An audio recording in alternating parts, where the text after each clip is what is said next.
will you lead us in the pledge? Be happy to.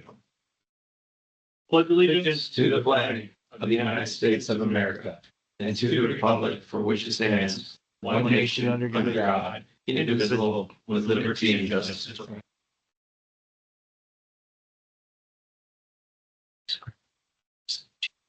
Oh, yeah. That today? No. All right, I will consider approval of the landlord minutes of the previous landlord meeting minutes. So moved. Second. Any discussion? All those in favor? Aye. Opposed? Motion carries. Joe, operations. Hey, good morning, Governor and board members. Just a quick update for everyone. Superintendent Baszler will plan to be here. She'll be joining remotely. She'll be a little bit late though. All right, I will go on to my commissioner's report. First item to highlight there is I did attend what they call the 2025 Public Fund Forum. It's a gathering of managers or people who manage public and sovereign funds throughout the country. I was part of a expert panel there. We discussed governance, leadership, and fiduciary issues for pension and sovereign funds. And then, as always, there's great collaboration and learning opportunities. And Superintendent Baszler was there as well, along with the Rio Executive Director, Jody Smith, too. So it's a good place for people to gather and learn and collaborate. I chaired the Securities Litigation Committee of the State Investment Board on 16.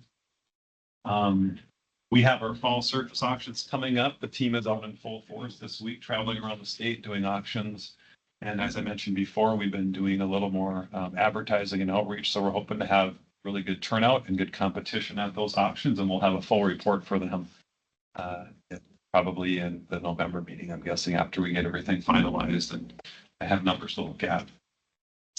Legislative budget sections meeting today. I am presenting our annual report on our performance and fees for the investment portfolio, and that will start right after landlord here. So I'll probably pop over there right after we become landlord.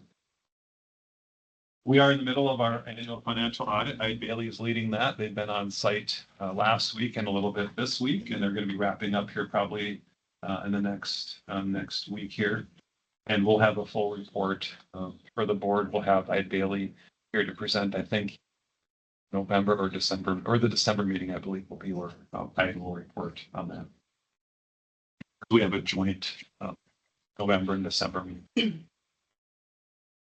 And then oil and gas lease auction, we have one coming up here the week of October 7th through the 14th. We have 714 tracks. So that's a good number of nominations. So we're hoping to have a good auction with good competition and raise some good money for the trust there too. We'll have a report on that coming up at the December meeting, or maybe October. We can probably do that. And human resources, Adam Otteson, who was our longtime revenue compliance officer, he took the North Dakota Retirement Investment Office Chief Financial Officer job. So we are going to be looking for a replacement there. His last day was the 19th. We have that position posted and we're accepting applications for that role. So if you know anyone that would be good, send them our way. All right. Any questions on my report? Anyone? All right. Oh, I'm sorry. Page 3, we have a quick part of my report here. This is the dates for the I guess the scheduled dates. We can change them as needed for 2026. Typically they are on the last Thursday of the month at 9 a.m., but we can change those as needed. So you can put these on your as tentative dates. And so right now we have 10 meetings a year because we combine the June and July and the November and December. In talking with the governor, we're going to maybe see if we can reduce that by 1 or 2 a year and combine a couple more together, depending on how the schedule is on the agenda. So we will keep you updated on those as we look forward to, like I said, trying to combine a couple more in 2026. So any questions on that? All right, we'll move on to the reports, the division reports. Oh, I'm sorry, we'll go to the financial dashboard, page 4. So if you look here, this is the Common Schools Trust Fund. As of the end of May, we have another record at 7.76 billion. So just getting close to $8 billion now. That's up 854 million from last year's balance at this time of 6.9 billion. And you can see that this biennium we're distributing 585 million to help support public education in the state. And next page, it's our standard formula where it shows about 24% of the state funding share that those distributions make up.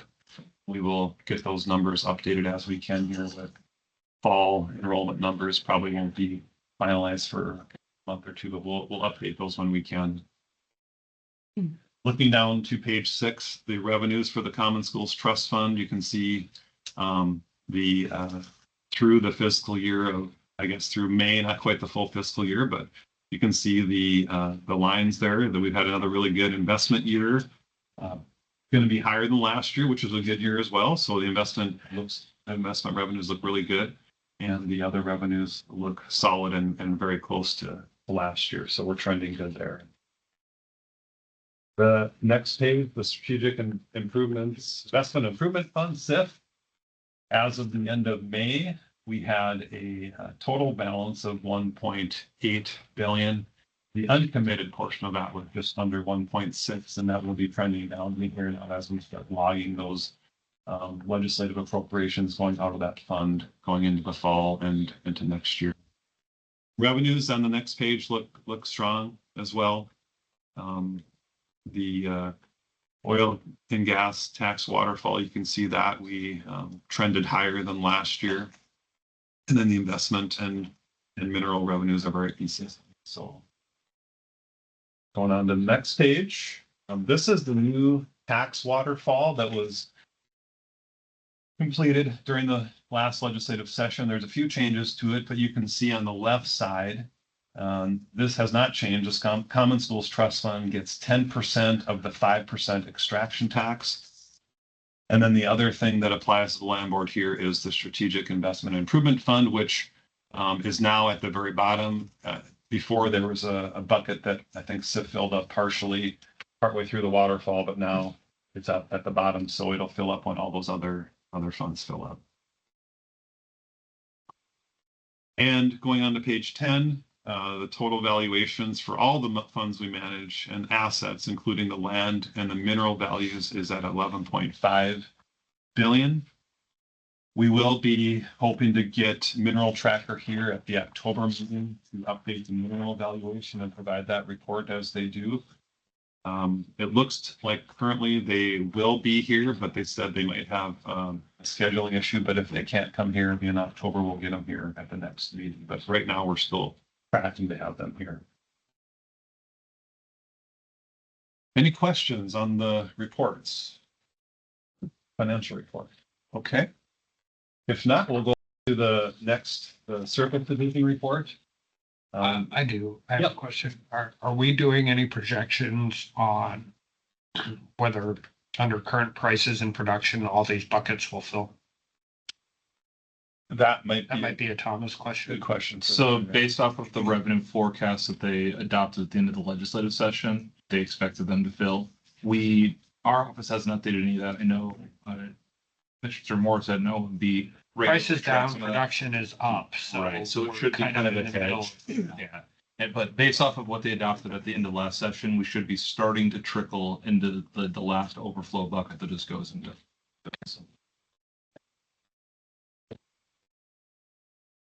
All right, move on to the surface report. We processed 12 right-of-way agreements in September, generating 461,000 in income for the trust. And then we have another great photo from our team when they're out in the field. They snapped some of these cool photos of Williams County, August. The crocus blooms. I guess I didn't know what that is, but I didn't before this photo. Rare crocus. Yeah, the rare crocus. Yeah. Go to Michael House Yard, you can get dandelions.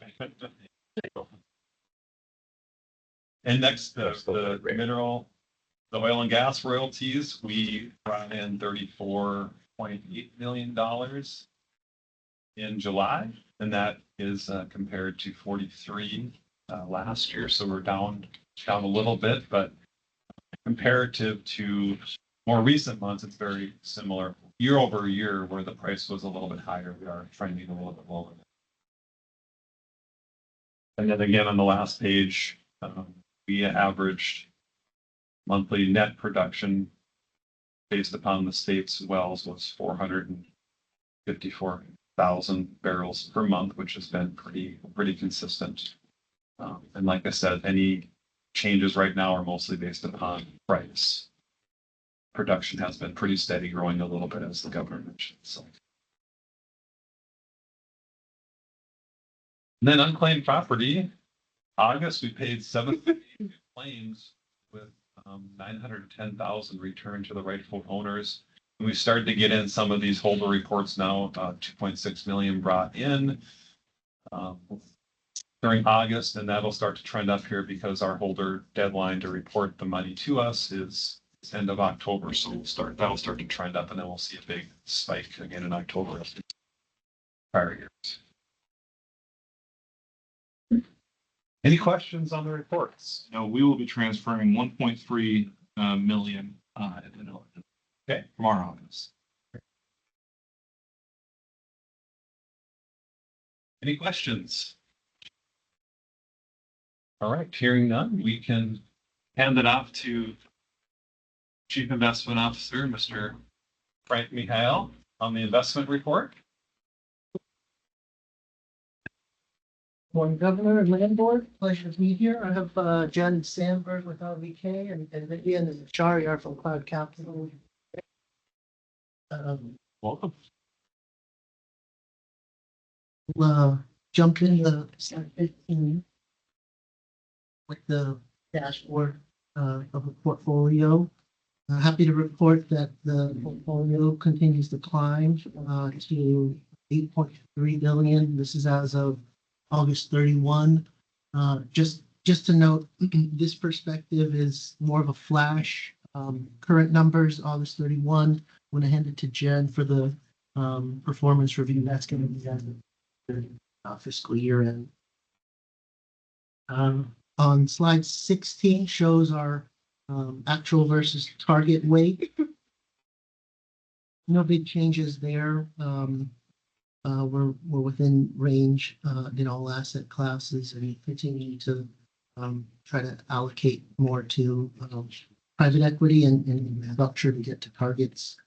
And we do have a infrastructure recommendation today that we'll get to at the end of the meeting investments portion.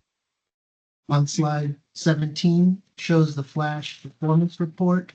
1 year 11.05% driven by public equities. All asset classes have been positive for the 1 year period. On slide 18 shows the uncalled commitments.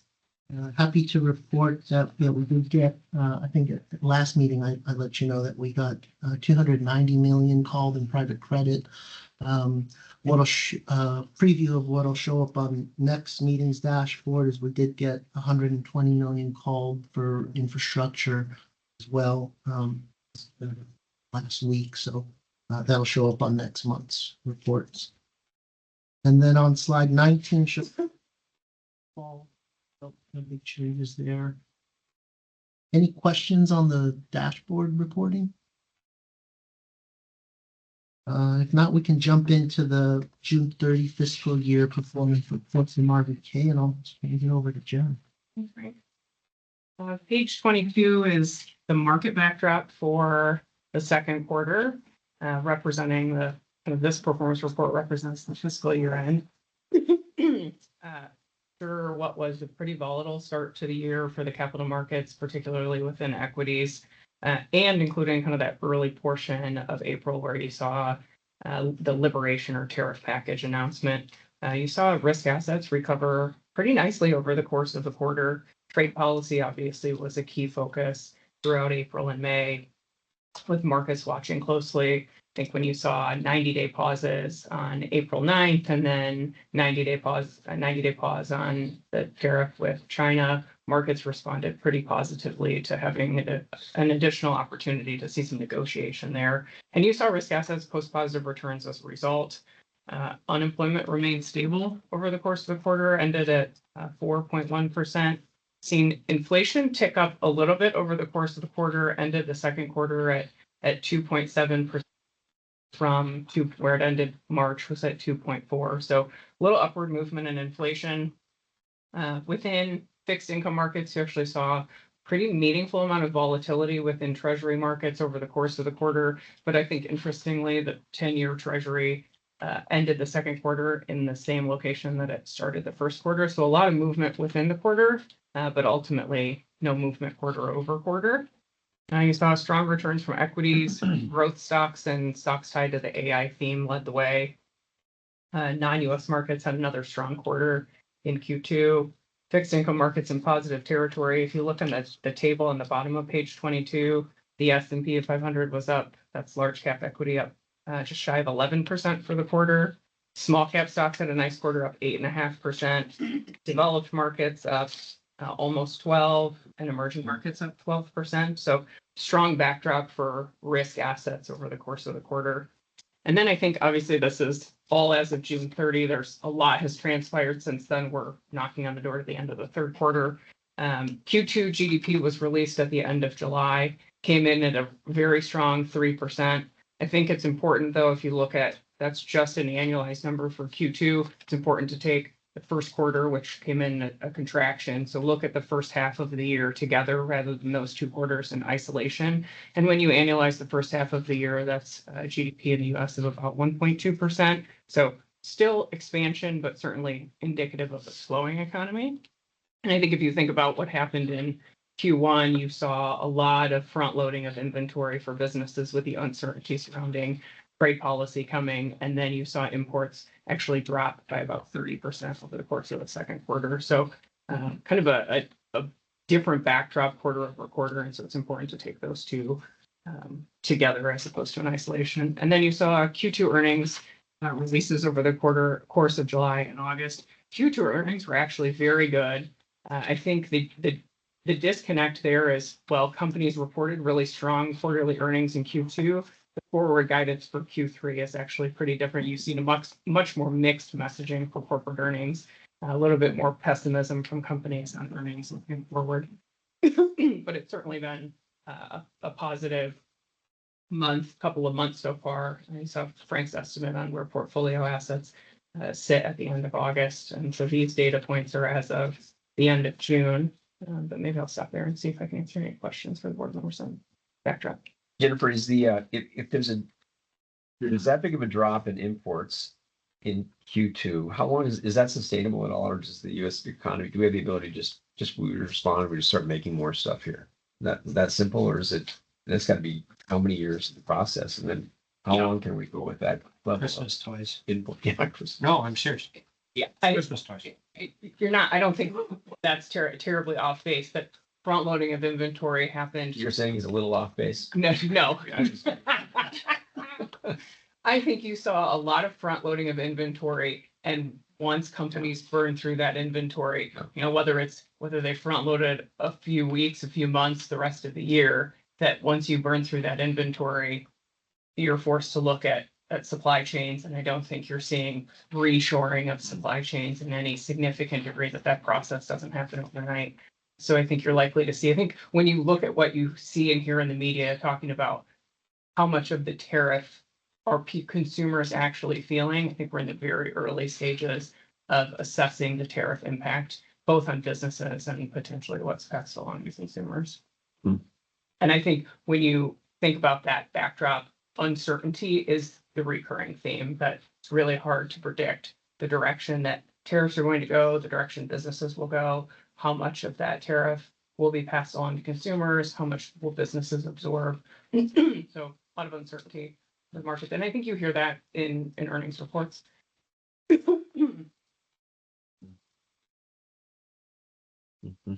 Interesting. I think what's also interesting is that despite all of the uncertainty, markets appear to largely be overlooking both trade policy uncertainty and geopolitical uncertainty.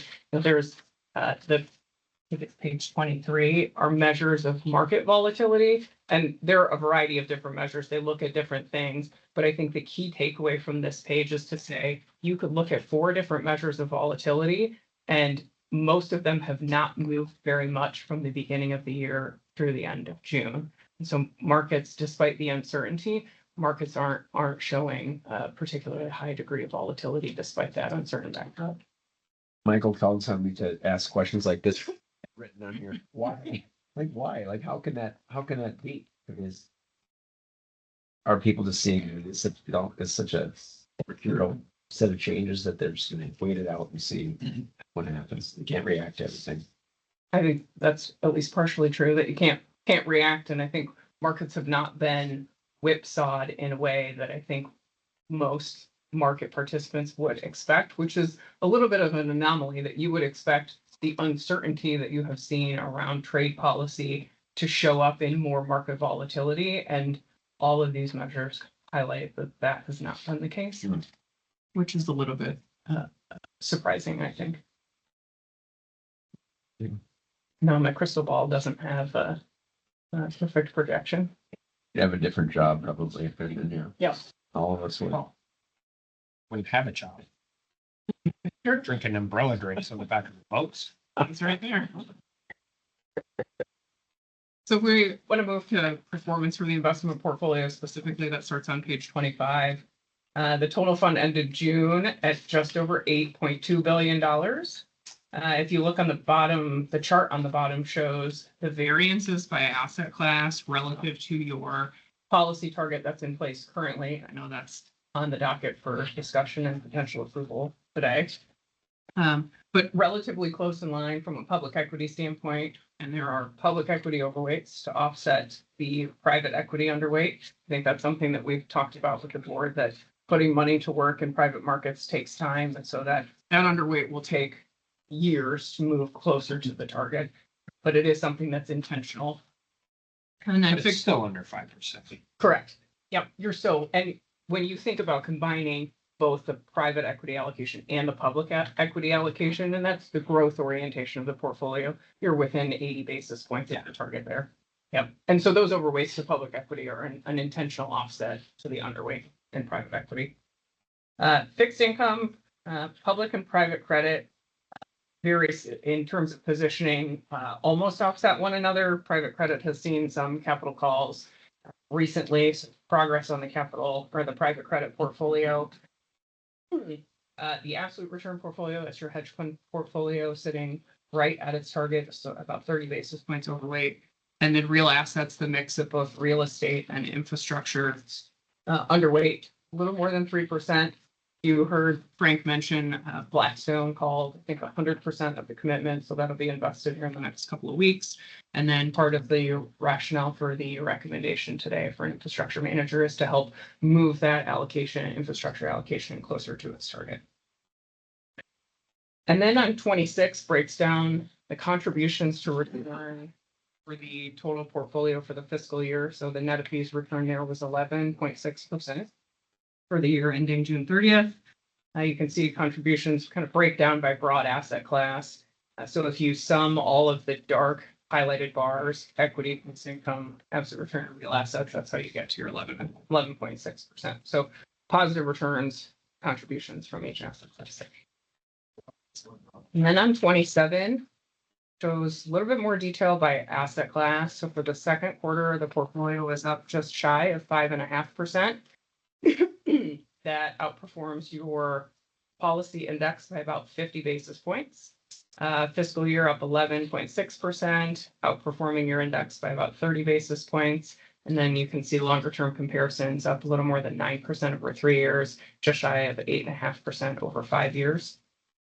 And then drill down a little more by asset class, broad US equity up 10% for the quarter, 14% for the plan year. I think the comment I'd make on the underperformance for public equity is that your actively managed strategies there are what we would consider higher tracking errors. So Jacobs Levy has had some underperformance. They've only been in the portfolio, it'll be 2 years, I think in November.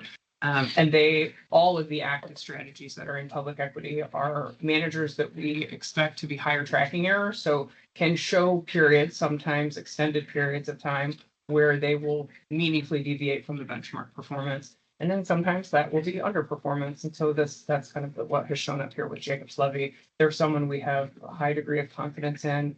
And I think patience and evaluation over a full market cycle is important there. The flip side is on the non-US equity side, the portfolio is up a little more than 14% for the quarter, north of 20% for the plan year. The active strategies and non-US equity have done very well. Just never outperformance doesn't have the focus that underperformance does, but those strategies have really delivered over the last plan year. And then the private equity portion of the portfolio, not the most appropriate way to think about evaluating private equity performance.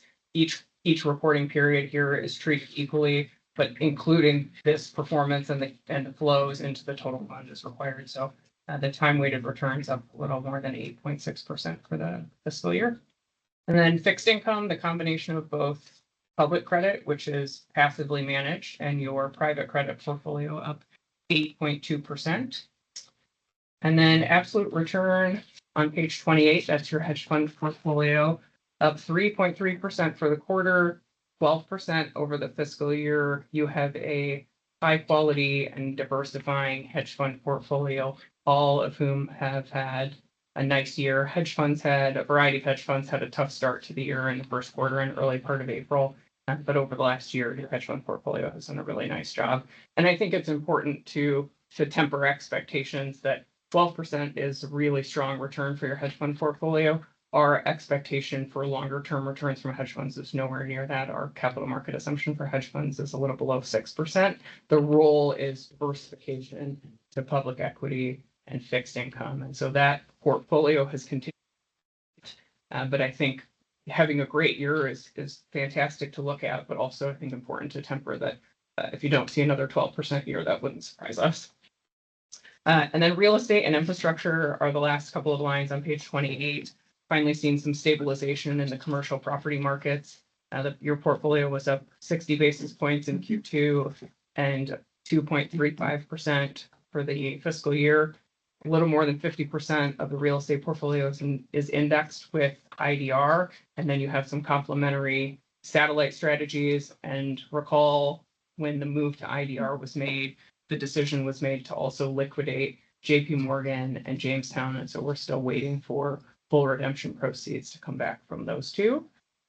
And then private infrastructure up just shy of 2% for the quarter and about 9.4% for the plan year. I think, and this is part of the discussion for approval this afternoon or this morning, is to change the benchmark for private infrastructure. You have a privately held infrastructure portfolio. This index is composed of publicly traded infrastructure companies. And so there is a huge variation in how frequently your infrastructure portfolio is marked, and the benchmark is essentially traded daily. So you can see some pretty meaningful dispersion between a portfolio that's not publicly traded and stocks of companies that are. I think it tends to be a little bit more useful over much longer term comparisons, but we do think the infrastructure benchmark that's included as part of the recommendation for asset allocation and investment policy is a big improvement for your privately traded infrastructure portfolio. So I'll stop there on performance. Any question? Overall, it seems like it is performing so well, and I feel as though people have been sitting around waiting for a correction for so long. I don't even remember how many years it's been. And they keep saying, well, there's going to be a correction. The election is going to be a correction. All these things are going to be a correction. The trading stuff's going to be a correction. At some point, something's got to happen. It seems it's been going quite some while here. And what do public funds like? Or what do you do to brace for that? What seems like it's inevitable, although it keeps getting pushed down the road. Those are great questions. I think the things you have already done are the things 12% rate of return helps. Yes, it does. But institutional investors think about diversification. So having a growth, and this is a long-term endowment type portfolio. So you have a healthy mix of alternatives, illiquid investments, hedge funds for diversification, fixed income for preservation, and the growth engine for the portfolio is public and private equity. And that is your best defense against a major correction. The most recent correction was COVID. You saw a correction at like March and into early April, but the biggest correction was the early onset of COVID, and then markets recovered very quickly. I think it's Calendar year 2022 as two. well. Yeah, oh, true. And that's, I think, the anomaly there was that you saw significant rises in interest rates. So both equities and fixed income were pretty meaningfully negative. Fixed income, investment grade fixed income was down 12 or 13% in 2022. But your best defense against market volatility and major declines was, I think, unanticipated to see both equities and fixed income decline in the same year. That's something that historical data suggests equities and fixed income are very complementary to one another. And so that was a scenario where equity and fixed income both went down, and you hope that your portfolio is diversified into real assets and hedge funds to help protect some of that. But that diversification and the consistency of staying with that diversification, even when some things are not rewarded over shorter periods of time. If you see meaningful decline in public equities, important to have what we call strategic continuity. You have a policy allocation. You've looked at the return objective and the risk profile, and having some discipline to that, even when markets are volatile, is the best way to have a smoother return experience for the portfolio over the long term. Keeping Frank employed helps too. Yeah. Interesting. Thank you. Other questions from performance? I guess my only comment is I think the performance speaks for itself. It was a good year. The investment team and our VP have done a great job. We've looked at other state funds out there, and we compare pretty favorably with that 11.6 in the last piece of the year. So Yeah. Yeah. First quartile based on a peer universe, and seeing some peer benchmarks in at 6.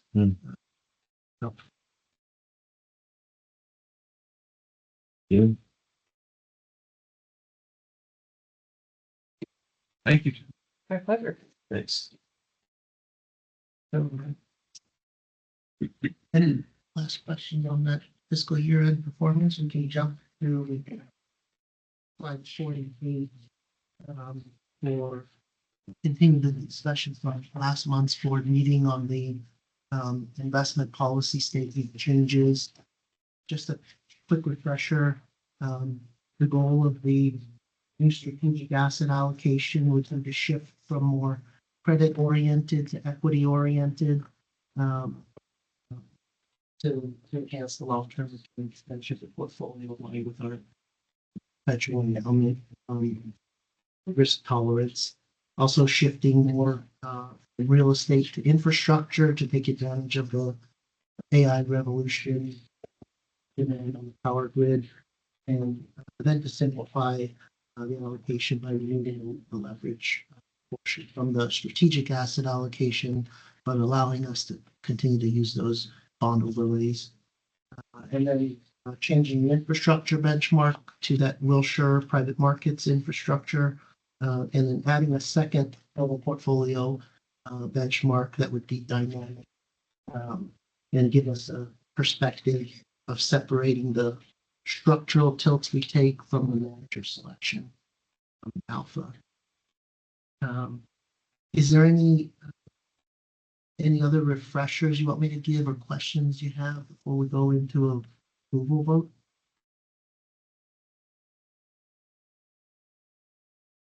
I would just, this isn't a question so much. I mean, we're doing a shift on targets, but they're significant. That's not the right word, but we're not moving from 8% to 57%. Everything is within, 10 to 8, 15 to 12, 20 to 15. I mean, so these, for the overall diversification of the portfolio, we're not like dramatically changing how we do things. We are targeting towards opportunity versus empty medical complexes or strip malls in Scottsdale, Arizona. Real estate market versus the infrastructure market, I think, is a fairly, given these given, these targets make sense, but we're not dramatically and drastically changing the overall portfolio profile of the land. And we talk about it in taking strategic advantage, which we should, and the dollar amount is not insignificant, but we're not taking something from 10% to 90%, being irresponsible about it. And even some of the most recent real estate managers we've had on board were more infrastructure related plays too. So this is just further aligning with more what our strategy has been.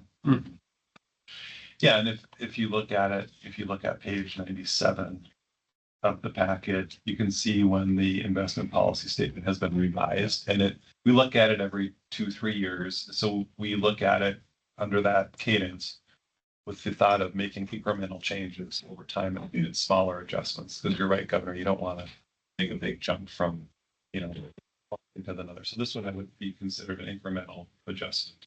Yes. We just get excited about it, and then we make it sound like it's, more dramatic than it is. Right. It's significantly more strategic than dramatic.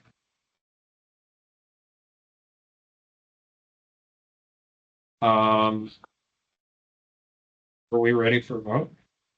Yeah, I would move that we would approve the changes to investment policy statements presented. Second. Discussion. I think it's smart. Yeah. Roll call. Secretary Howell. Yes. Treasurer Vito. Attorney General Wrigley. Yes. Governor Armstrong. Yes. Thank you.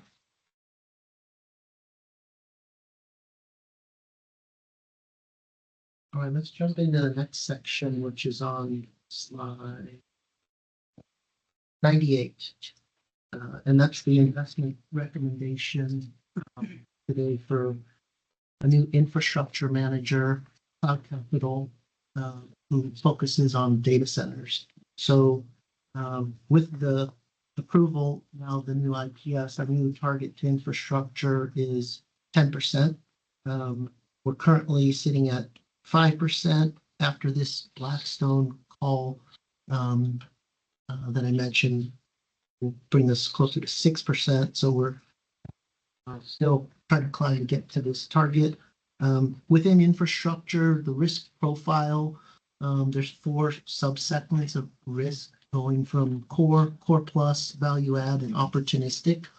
Our portfolio currently sits today at about 90% core, which is that lower risk profile, more focused on income generation.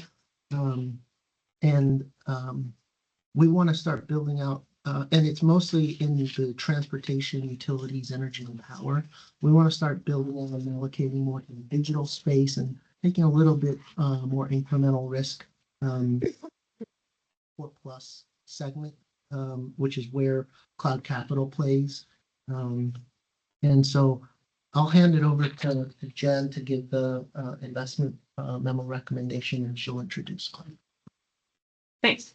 RVK's memo starts on page 99 in the meeting packet. I promise I won't go through all 24 pages of our memo. It's included. But the recommendation here is to allocate $100 million to Cloud Capital's Fund 1 or Global Fund as referenced in our memo. I think this is an area where we think there's a really attractive market opportunity set and a growing demand for data given the AI revolution. And so RVK has gone through and evaluated a variety of data center managers. And this recommendation highlights what we think differentiates Cloud Capital and their fund and recommendation here. So I think if you look on page 100, the summary kind of bullet points, what are the key takeaways for this recommendation? For our perspective that's specific to cloud, they're focused on hyperscaler tenants, primarily large enterprises, government entities. They have a really unique competitive advantage in our opinion. So this firm was founded in 2020, and they have the founder and owner also owns Cloud HQ, which is the owner operator of pure play data centers from a management perspective. And so cloud serves as the investment management expertise, but Cloud HQ serves as the the operational expertise. And we think that that's a pretty key competitive advantage for this strategy. That vertical integration allows this fund the opportunity, but not the obligation to purchase or acquire assets for this portfolio, but no obligation to do so. And certainly the team has the opportunity to look at acquiring properties from other aspects of the market, but kind of the pipeline from Cloud HQ is one that we think is pretty significant differentiator here. The pipeline of investment, if you think about the demand for data center space, is continuing to grow at a really significant rate. I think they put the potential equity investment looking forward at opportunities at somewhere north of 30 or around $36 billion. Certainly not all to be put to work in this portfolio, but a significant pipeline of opportunities for evaluation and underwriting. So that's part of why we think this type of strategy is really compelling. And so I think you look at all of the differentiators, and I'll let the two of you spend time talking about your firm and your strategy specifically. But I think we look at barriers to entry, their growth strategy focused on primarily stabilized assets. So they're not going, like you heard Frank say, not going really far out on the risk spectrum, but kind of sitting at the core plus. So second up from the bottom, a little bit more risk, but not opportunistic level or full development type risk. And so we think that that's kind of the right risk profile to add to your portfolio. And then I think what highlights their commitment, I think, in the general partner's commitment to this fund is there's a pretty meaningful general partner commitment. You typically see the general partner make a commitment in the 2 to 5% range of the fund, and there's a 10% commitment, which is up to $200 million commitment from the general partner here, which I think is alignment of interest and a level of conviction and commitment to this strategy that we think is different than peers. Certainly, there's no free lunch and no investment opportunity is without risk. So you evaluate the merits against the potential issues to kind of evaluate the balance of risks. I think one that we talk about is obsolescence, that what happens if you see technology and computing power improve in meaningful ways? What happens? Can these assets become obsolete? And I think our counter to that and our kind of one of the mitigating factors is we think that that's more likely to impact the tenant as opposed to the data center shell itself.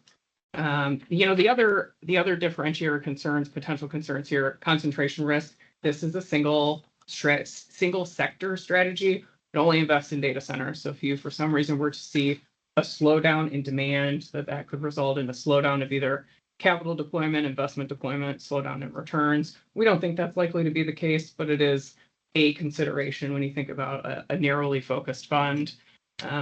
Cloud Capital was founded in 2020, so there's limited organizational history here that I think is important to know about.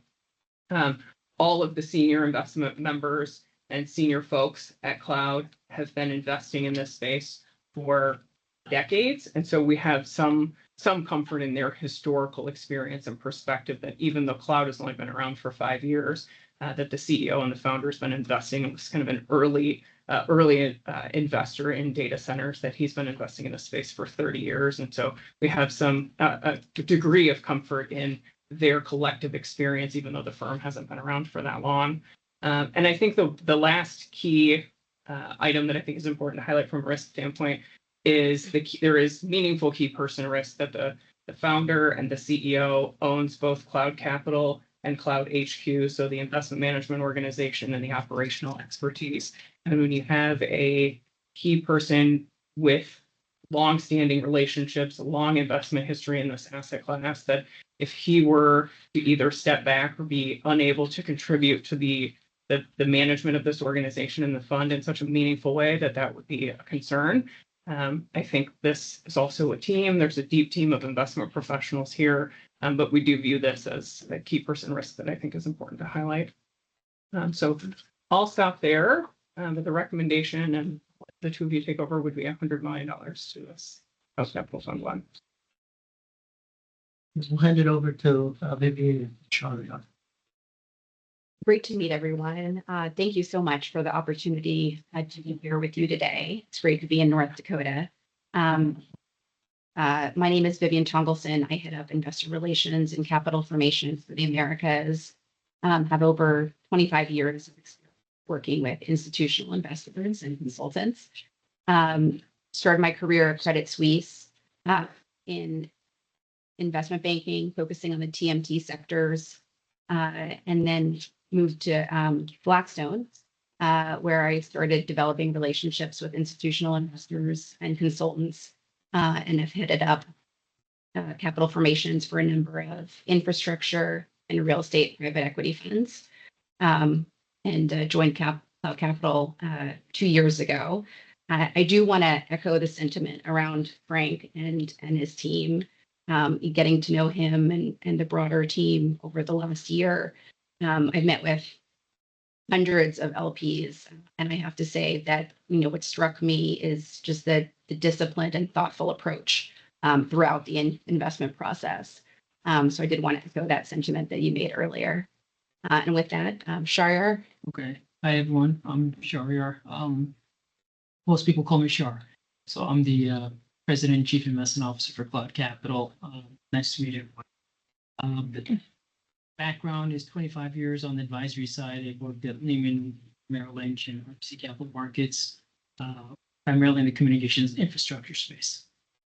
The last position I oversaw communications infrastructure advisory on a global basis, and we were in this particular space, the niche space of data centers. We were the #1 advisor in the world, and that's how we ended up looking at the Cloud Capital platform in 2020.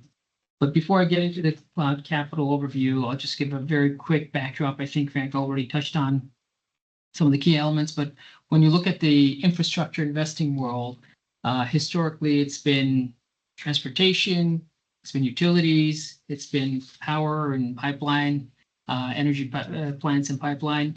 I think more and more we're seeing communications infrastructure being a big part of the infrastructure investment world and universe.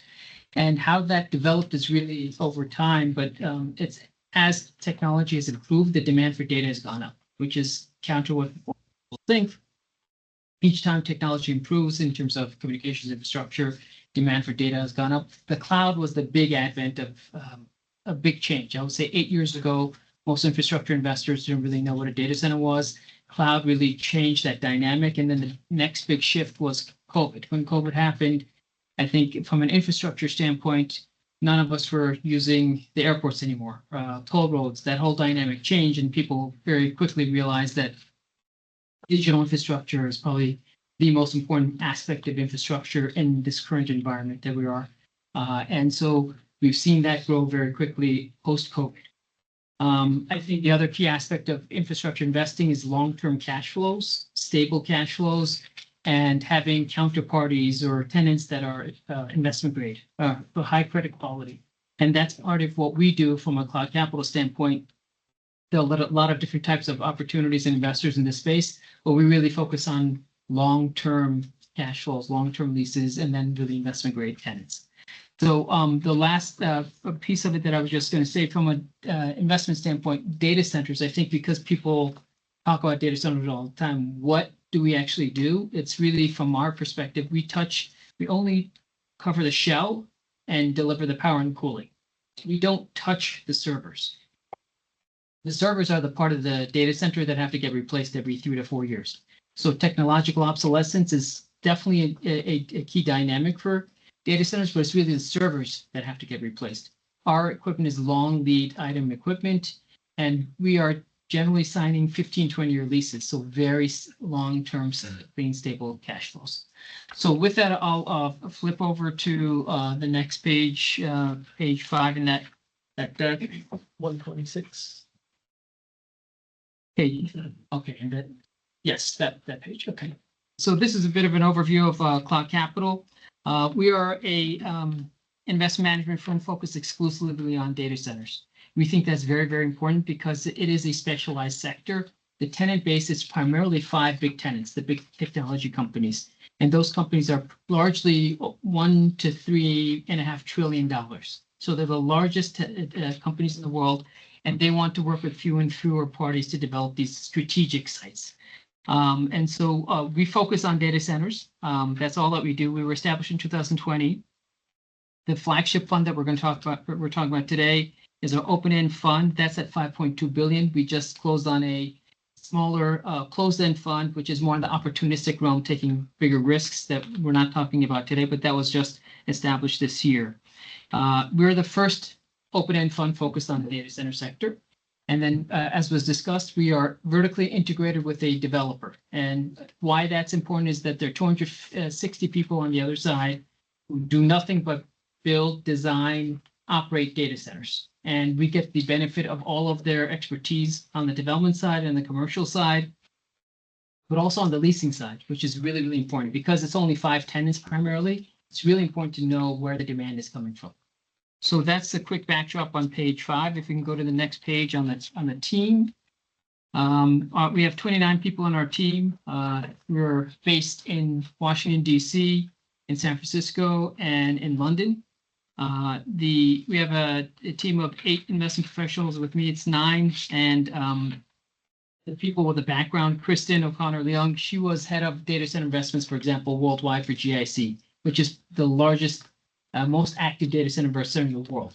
And so she came on board to help us and lead the effort in the U.S.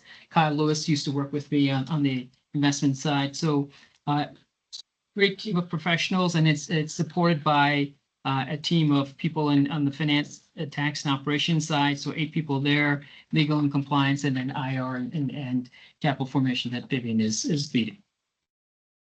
On the next page, our strategy, really, we're focusing on the best-in-class mission-critical data centers. We can acquire from our sister company, as was mentioned. That's a right, not an obligation. So out of the 15 assets owned in our fund currently, 5 of them have been acquired from the sister company, and then 10 of them have been acquired externally. We are a core plus fund, so our target returns are in the low teens. However, I would say since inception, our return profile is north of 20% net. So we've been able to achieve very attractive returns without taking the risks of a value add or opportunistic fund. And what are the big risks that we see in this sector? First and foremost, it's access to power. There's a lot of press out there and articles and press releases talking about that. And announcing we're building a 1 gigawatt campus. Most of them don't have the full power. And I think that's a key part of it. This fund does not step into a situation if the power's not there. The power has to be there. The land has to be there. The permitting has to be there. The fiber, and then a lease. That's another key aspect because these leases are so big now, they can take upwards of 1 or 2 years to sign a lease. So the fund doesn't take that speculative development risk. We step in once all of that is in place and there's a lease in place. So all we focus on is stabilized assets or assets that have expansionary development. And that's how we're getting to this 20% return. We're taking expansionary development risk when a lease is in place. Very different than any other party in the sector. The other key aspect of our portfolio, I think if you compare it to any other portfolio, we have 15 assets. We're 99.5% triple net leases. What that means is that all of the costs are passed through to the tenant, all of them. So that means we have the cleanest, most stable cash flows. We're 99.7% investment grade. So we have the highest percentage of investment grade tenant base of any other portfolio in the sector. We have 100% occupancy, and our development is only expansionary. So again, very de-risked. And that I would say the final piece of it is the leases. We're signing the longest term leases because we are looking at specific types of opportunities. And our weighted average remaining lease term today is 11 and a half years. It's a little bit longer in the US. In Europe, it's a little bit shorter, mainly for tax reasons. But that's probably the longest weighted average remaining lease term. So when you look at all of that on a combined basis, that's why when we did a financing in November of last year, we did a $1.3 billion inaugural financing and ABS financing. We had the tightest credit spread in the entire sector since 2021. No one has come close to that because really the portfolio is among the highest quality, investment grade, most stable, clean, clear cash flows.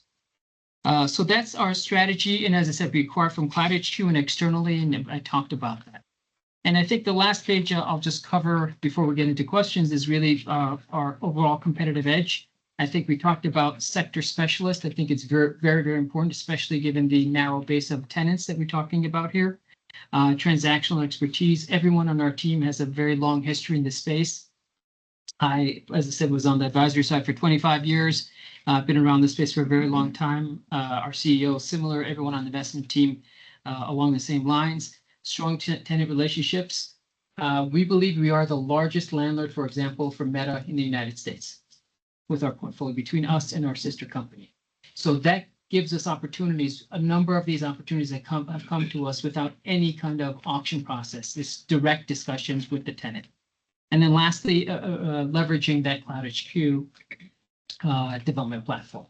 So with that, I'll pause there, see if there are any questions, and happy to go into any detail that you'd like. It's interesting. It sounds almost simple as you, and maybe it's because you're talking to us. I don't know, but like how long before you've got all sorts of competitors? I mean, if it's that straightforward and there's all this money to be made in this very simple approach after everyone else has taken all the risks and moved forward, why aren't other people doing that? There is a lot of money trying to come into the space. I think the biggest challenge in the space is access to power, land. Depends on the application as well. So if I step back, there are two primary applications. 80% of leasing right now is the cloud. Everyone keeps reading about AI, but the cloud is the biggest driver of demand right now. That is a very strategic application, and that has to be housed in the tier one markets for data centers. Those tier one markets are where internet traffic aggregates. So it's in Northern Virginia, it's in Dallas, it's in Silicon Valley, it's in Chicago. Those are the real traffic aggregation points. And you cannot service those markets from far away. Latency is very, very important in this sector. So access to powered land is the key differentiator for players. There are, I would say, a handful of parties in the world that are focusing on that and delivering on that piece of the equation. The other piece of it is AI, which is the demand that is real and it's now, and we're seeing it. But there's two pieces to AI. AI training, which is where all of the servers are taking a look at all the information that's ever been generated and creating a learning language model. That takes up a lot of power, a lot of compute. That can be anywhere in the United States. So there's not a latency issue with regards to AI training. Focuses on the most amount of power and the least expensive amount of power. I think a lot of the new money coming to the space is focusing on AI training. And that's very attractive, very powerful for the long-term benefit of the economy, but it's not latency sensitive. So the question is, in 15, 20 years, what is the strategic nature of those sites? Then there's AI inferencing, which is when you ask a question, and that is also latency sensitive. So why isn't more money coming in? There is a lot of money coming in, but because they can't get access to powered land in the tier one markets, you would have had to start at 5, 10 years ago to get that powered land. You need the relationships with the tenants. The tenants won't let you build in the tier one markets if you don't have that track record and those relationships and the power. And so most of the new money that's coming into the sector is to deliver on AI training in the non-latency sensitive markets. So have you studied in particular North Dakota and why we're so attractive and have all these projects going on in the state? Yeah, I mean, that's a big part of it because you do have access to powered land and the permitting process is very attractive. I think there is a notion that AI training is here and now. And the amount of power required, we're seeing it in multiple markets, but North Dakota especially is very attractive. Our sister company is actually trying to look at obtaining land here as well because the market is so attractive for obtaining powered land and building AI training sites. Have you produced anything that you could share with us? Any reports along those lines or public documents that just analyzing that for purposes of North Dakota? For North Dakota, I don't think we have any papers that we've prepared yet. I think, as I said, our sister company is now in early stage discussions trying to figure out. But I think to date, our focus has been primarily on the cloud product and the tier one markets because we have access to 5 gigawatts of powered land in the tier one markets. No one has access to that kind of power in the tier one market. So we have been focusing on primarily the cloud application to date because it's so strategic. But our sister company is actively looking at powered land in North Dakota and other markets. Well, North Dakota has some of the cheapest electricity in the nation, and because we're a colder state, it would be less power demand for cooling. I'm assuming relationship with tenants helps as well, Very much so. but that's my secondary question. You talk about the 5 big companies, with the exception of the East Indian Trading Company. They're the 5 most powerful, most profitable companies in the history of the world, but there's a weird space they're in right now. Their CapEx for the next 2 years is greater than the entire existence of their companies. My question, I think, is do you see any risk in them deciding to go it alone? They do. Like, They do go I out mean, they and- do go it alone a little bit right now, right? Like, but I mean, is their model right now mostly to have a good relationship with somebody who's professional at building these and serving long-term leases? I mean, because they're smart enough to know you guys have done this before, you know how to do it. But I guess my growth risk would be what happens if the 5 of them just decide we're going to build all our own. We're not going to worry about, I mean, because they can afford it. Sure. They are, you're right, the largest companies in the world. I used to say they were the most powerful, most profitable, and then I had a congressional colleague that says you really need to read about the East Indian Trading Company and what they actually did at that point in time in history. And turns out he was right.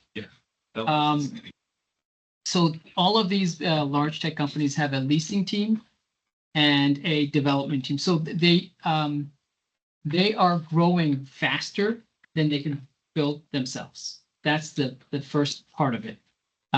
That's They've never done this before. they have been developing over the last few years. The issue is that they don't have the ability to build fast enough.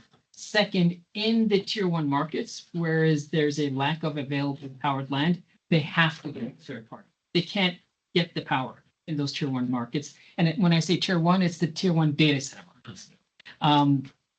The other piece of it is that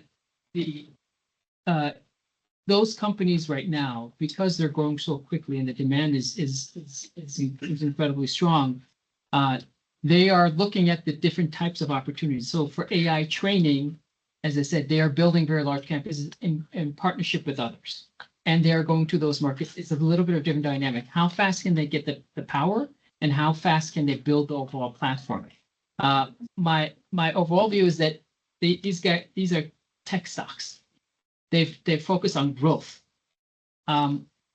This fund and the assets, when you're looking at it, after a certain number of years, once it's fully built, it only grows based on an annual escalator of 3%. So it's very stable, clean cash flows. That's very different than the business model of these big tech companies that want to grow. So it's not really the core business to own these assets long term. So for all of those reasons, they are coming to other parties, third parties to develop these and to own these. And they are basically, we're the landlord and they're the tenant. And it's really for that dynamic. But if they wanted to, in theory, they could do it themselves. They're just choosing not to do it all because, again, it'll be a drag on their growth and they can't build fast enough. And you see that stay, I mean. Yeah, I mean, we're seeing them build certain campuses for themselves, but for the cloud product especially, they're coming to third party because those tier 1 markets, they can't do it on their own.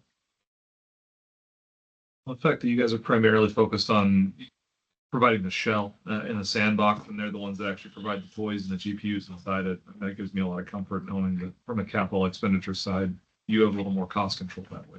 Yes, we do not touch those servers. We're not allowed to even go into those data halls once they build them. I think the interesting aspect, people always look at data centers, for $100 that we spend, they spend multiple times that just for the first set of servers, and then to connect those servers, So it's a very different infrastructure dynamic. They're spending substantially more than we are to occupy these data centers. And if anyone wants to see a data center in person, please let us know because we are happy to do a tour and a site visit. Member of a member of our Yes. the team did go on with Mhm. a tour of the facilities and talk with the team at their headquarters. Absolutely.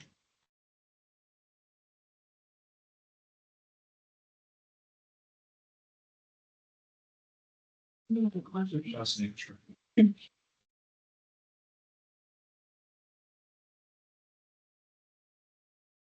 If there's no other questions, we can. Page 98. And one quick thing, say something, maybe I misinterpreted something at the beginning of your presentation, but is there an argument of COVID and everything that happened in there caused this, or was it just an opportunity? You know, this whole infusion, this movement of money this direction, or is it just coincidentally there was money sitting around? That could So I've been around this space 25 years. Demand for data has been growing.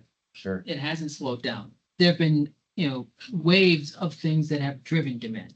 So initially it was the search engines, then it evolved to gaming. But when you're in 2G, you couldn't use your phone to do anything. 3G, it was just for texting. Yeah. 4G changed the dynamic because you now have applications. Uber could not exist on a 3G phone. Now you have Maps, Google Maps. The demand for data keeps increasing as technology improves. And so the latest wave, as I said, was cloud was a big step function. All of the companies, instead of having their websites and their own servers in the building, they shifted to the cloud. That was a very big step function change. That happened before COVID. I think COVID was just really a dynamic where people started to see, at least infrastructure investors started to see a little bit more what's happening to the world of infrastructure. And as I said, toll roads and utilities, as toll roads and airports, people can use that. The money is, from an infrastructure standpoint, is there, has always been there. It's just that diverting some of that capital and focusing more on things that are growing, but also very stable. So you can invest in the data center sector and just be an investor at the early stage for these development opportunities. But there's risk for leasing, for power, for everything else. I think the infrastructure investors are now seeing that there are opportunities such as ours where you can invest in very stable, clean, clear cash flows and get the benefit of that growth wave without. But to the question again, COVID was just a factor that led to greater demand for data. That was it. Everybody had to watch Netflix for a year. Well, as a result, we have a data center in Ellendale. Well, it just made, more gray-haired folks get a little more comfortable with using it, looking at their attorney general. If my dad can use an iPad. Like, so many things that used to just be a quick phone call are now either a FaceTime chat or a Zoom or a Teams call where you have video involved. You have so much more data that has to go. It made it so much more native and like just comfortable for people. All of those teams, Zoom, What's Zoom that? is on He's Oracle going to Cloud. appearance, These exactly. things are on some clouds. Some Well, I could look at you.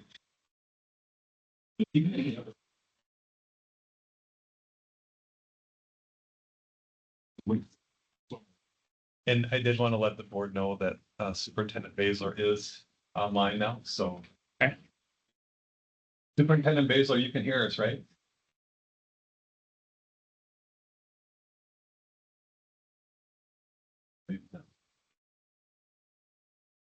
Well, she's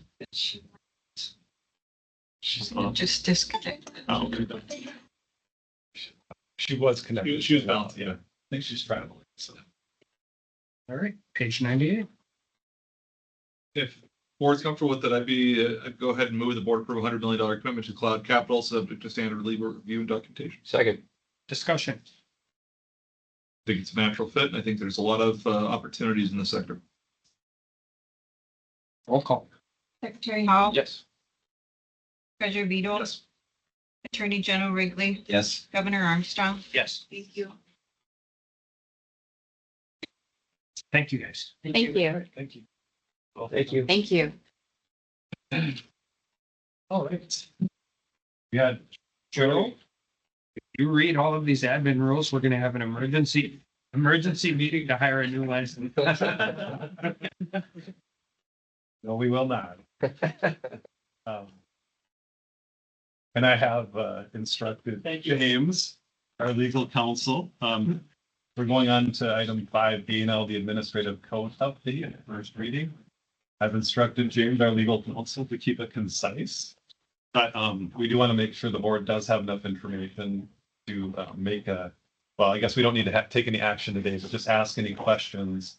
Because we'll have the second reading at the next meeting. So I think James will be just focusing on the memo and taking questions. So I'll hand it off to our legal counsel. And I would encourage everybody to go through it. We have gone through them. I mean, the overwhelming majority of this is technical and consistency, code consistency in nature. So I'll hand it off to James Wald, our general counsel. Right. Chairman, members of the board, good morning. like the governor said, a lot of what you see, I know there's a lot of pages here, but a lot of what you see is, it's intended to restructure the rules for clarity and readability. A lot of the rules, for the very first time were promulgated in right around 2020. And at that time, they were created from scratch based on, at that time, what the department thought was in the best interest of how these things should be carried out and the procedures that should be put in place to make sure that everybody knows, the department staff, as well as, more importantly, the public and the stakeholders of these rules, know how the things were to proceed. So there's a lot here, a lot of pages. Most of it is restructuring, some of it's rewording to add a little bit more clarity where there might have been confusion previously. And I'll start on page 148 with the definitions and general provisions. There were two definitions added, one for permanent improvements and one for non-permanent improvements. And those were designed to address some things that we saw with leasing trust lands, surface agricultural leases, where you might have a lessee install a water well or a tank that's designed to be more permanent and stay with the land, as opposed to other things like creek feeders, temporary improvements that they bring onto the land to have there for their cattle operations. Permanent improvements are just as they sound, and non-permanent improvements are designed to, once the lease is up, to be removed from the property. Moving to unclaimed property, particularly claiming property on page 150. There's a change in there that was designed to address a gap in the claim requirements. The department had given some claims for property that had been reported by a holder in the name of a minor. And so we had the clarity that when giving up the property or paying out property to a minor You child. need a legal adult. And right, to whoever the guardian is, whoever has a legal authority over the minor to submit the claim and have the documentation to address that relationship. Moving to, we're gonna move to page 156, actually 159, the construction aggregate. A lot of the changes here were what I previously mentioned to increase administrative efficiency. I'm just gonna highlight that we removed from the rules a requirement that advance royalty payments be made on the anniversary of the lease date. We had a lot of different anniversary of lease dates to address administratively and keep track of.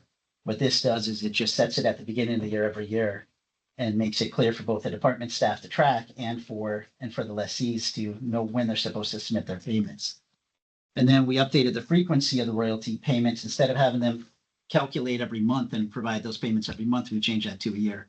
It just made more efficient sense to all the parties involved. Moving down to page 166. Permanent improvements, what I previously talked about with permanent improvements and non-permanent improvements, we added a mechanism to the rules to address when non-permanent improvements were left on the land after the lease had expired. So you have a lessee has the land for 5 years. They might have had a creek feeder or fence out there, and then their lease expires and it's leased to a different tenant. And this is designed to make it clear how those non-improvements are going to be addressed if they're left on the property. Going down to page 172, I'm dealing with encumbrances on trust lands. There's some updates to mostly to the release procedure. Once the encumbrances have been carried out and they're no longer needed, what does that procedure look like as far as the encumbrance holder releasing those property interests? We made changes that are designed to protect the land and ensure that all the obligations that were existing under that encumbrance and under the rules have been carried out before they can go ahead and release their hold on that encumbrance. Moving down to page 174, 175, land exchange. We updated the title of the land exchange. The entire chapter was designed to address land exchanges with the United States. So we just clarified that in the title. And then we added criteria that allows in certain circumstances, if it's in the best interest of the trust for the department to accept land that's less than acres. So those, some of those thresholds are if the land improves dedicated access, the land that the state would be giving is substantially higher in value or offers substantially greater income. Well, that's also important because the feds don't do that. So the more flexibility we have on our end, I mean, it's fascinating to me. They don't care about value, they don't care about quality, they don't care about anything. It's like, I mean, it's an acre to acre exchange. And so the more flexibility we have on our side, the better opportunities we'll have, if it makes sense. I mean, they don't care about continuation, contiguous, prop versus, I mean, Well, and these are the three criteria that we had in place under the previous version of these rules, correct? Because we've had some deals come to us with the no net loss provision. This is just putting this into a different section now. Well, this is the same section, but to your point, and we'll get to that, that's also in the land sale section. That's right. Okay, so And that's where you've seen it before, where Correct, when okay. we get a proposition for the state to sell land, or in this case, in this particular chapter, to exchange those land. three areas are the same. We wanted to make sure that the state was getting, that they take into consideration all the information that we have, and that the state is actually ending up in a better position, the same or a better position than they were before. And so to your point, well, let's move on to land sales. There's two different chapters here, three. Century Code Chapter 1506 said. There. Where do you buy those? Costco? Costco, well, they have them at every store, but Costco has chocolate and blueberry. Sounds delicious. That's nice, Costco. The 1506 is geared towards original grant land. That's the land that the state received from the Enabling Act in order to support the trust, a lot of the trusts that we have. The 1507 is land that has been acquired, usually through foreclosure. And then 1509 deals with land that is sold with a particular public purpose in mind.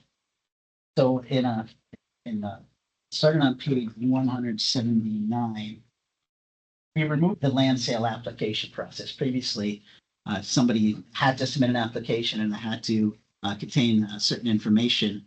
We kind of streamlined that a little bit, made it a little bit more simple so that somebody could approach the department and say, we're interested in purchasing this land. Here's kind of the high level what we're offering. And we could kind of take care of that on the front end and entertain if that's something that's worth considering or not. Well, and previously, when they came forward with the application process, they had to pay a dollar amount as well for that application to even be submitted, right? So this Right. eliminates that cash payment upfront from them and instead makes it kind of so we don't have people that are paying money and then they're like, we've never heard anything back. And this is kind of changing that. What it allows is somebody to just throw an idea out there Sure. to the department without a big commitment of having to pay that fee and having to go through that entire process. And if that's something that, like I said, that the team decides sounds like a good idea, then we can move forward with collecting more formal information. And the other thing, what we pointed to in the previous land exchanges is the exception to accept small acre tracts. And what that is there's certain tracts that are under trust land management that are small, they're difficult to manage, they might not be easy to access. landlocked, yeah. Landlocked, and those are tracts that we would be willing to sell outright. And hear conversations about those sales. The same changes, a lot of the same changes that were made in 1506 sales also were made in 1507 sales, so I won't go through those in great detail. I'm going to move down to oil and gas. Looking at page 195, primary changes here were that we're modernizing the publishing of lease auction notice. So in order to cut costs and make everything a little bit more simple, we're going to be publishing the lease auction notices on the department's website. That's currently where a lot of the interested parties get the information that they need anyways. So we thought that would be a good way to cut department costs. And then the other one I'm going to highlight is that we added a provision that sets forth a form prescribed by the department for applications for assignment amendment or for lease extension. And those are nine to be able to get the information that the department needs in order to make a decision on whether or not to carry those the assignment, amendment, or extension out. So with that, I'll pause if anybody's got any particular questions, if you've seen anything in the rules that you had questions about. You guys answered mine. And we have to do a second reading at the next meeting. Do you want to explain the process from here, James? It's kind of laid out in the recommendation. Do you want to explain the process from here? Yeah, so today we'll be asking for permission to proceed in revising the rules. We're going to publish them all over the state. We're going to invite public comment. We're going to hold a public hearing. The people, if they have any feedback or questions, they can come in and provide public comment. And then we're going to present to the board with the second reading, the results of those public comments and some of the feedback that we've received and any recommendations for revisions from the draft that you see here. And then when does it go to the AG's office? Because that's part of the process too, right? Right. So once we get through the second reading, it'll be submitted to the AG's office. And the second reading, I think, correct me if I'm wrong, we're looking at December meeting, I think. Sure. If we can get the hearing and the timeline in and all, we can. Right. Yeah. Yeah. It'll either probably be December or early next year. The goal is to bring it before the Legislative Rules Committee and have it enacted by April 1st. That's the idea.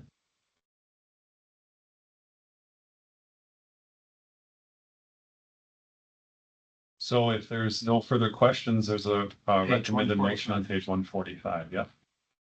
I would. The board authorizes the commissioner to proceed with the review and propose administrative rules, including formal review by the Office of Attorney General, preparation for public hearings, collection of comments, and submittal to legislative council. Second. Discussion. Roll call. Secretary Hall. Yes. Superintendent Basler, Yes. Treasurer Beadle, Yes. Attorney General Wrigley, Yes. Governor Armstrong. Yes. Thank you. Thank you, James. Last item on the public agenda is the litigation update. 201. First case, the MHA versus United States Department of Interior. We do not have a change there. We're still waiting for the district court to make a motion on the summary judgment that's before it. Or I'm sorry, make a ruling on the summary judgment motion that's before it. And on the second case, Leland, the update there is that we have filed an appeal with a joint appeal with the Department of Water Resources. And so that will be coming before the North Dakota Supreme Court. We're going to be getting ready for our briefing schedule on that, and we'll be ending up for the North Dakota Supreme Court on that one. So any questions on the legal update? Okay, hearing none, we would recommend going into an executive session. And there is a proposed motion there on Rule 4. Governor, I move that under the authority of the North Dakota Century Code sections 44-04-19.1 and 44-04-19.2, the board close the meeting to the public and go into an executive session for the purposes of attorney consultation regarding royalty settlements. Second. Discussion. Roll call. Secretary Hall. Yes. Superintendent Basler, Yes. Treasurer Beadle, Yes. Attorney General Wrigley, Governor Armstrong. Yes. Thank you. This executive session will be recorded, and all board members are reminded that discussion during executive session must be limited to the announced purpose for entering the executive session, which is anticipated to last approximately 30 minutes. Board members, their staff, employees of the Department of Trust Lands, and counsel with the Attorney General staff will remain, but the public is asked to leave the room. The executive session will begin at 11:28 a.m. and will commence with a new audio recording device. When the executive session ends, the board will reconvene in open session.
Dusty is apparently on the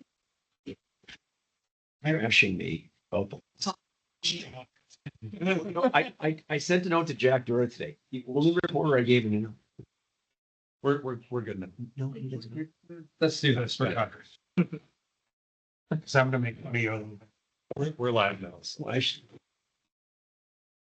The executive session has ended at 10:39 a.m. You're on. I get the time wrong once in a while. And no official action was taken, and we are back in open session, and the board consulted with their attorneys, and we do not need a formal motion. So thank you, everyone. And Governor, that is the last item on the agenda. So I think you can, if there's nothing further, I think you can adjourn us. I would just say, and I should have done this at the beginning, but the key is to not necessarily have less meetings. The key is to make sure we're not having meetings for the sake of having meetings. I think tone and tenor changes depending on who sits in this chair. And we skip meetings during the legislative session and work around that as well. And so the 10 meetings versus 12, that is a worthy and lofty goal. And it might even be less than that. It could be more than that. There could be something that comes up that we actually have to have a meeting for, and we aren't going to avoid making a decision because we don't have a meeting schedule. But all of our time is valuable, and problem with the nice thing about these is we're all here. The downside about these is when you schedule them, we all have to be here. Yeah. And so we're just trying to work. Yeah. This is That's good. This is an hour and 40-minute meeting. We got a lot accomplished, but there are agendas that are less than this that are not time sensitive and can push into the next month. I agree. And if you have any, and then the other thing I would say is if you have any questions, comments, concerns on the admin roles, get them to these guys as quick as possible, because that can start. Once the comment period, the more we change them, the more we delay this and the less likely to get them approved by April 1st. So. Very good. Meeting is adjourned. Okay. Thank you. Thank you. Thanks, everyone. To Jack Dura and said, Jack, since you're the only one I gave an interview to,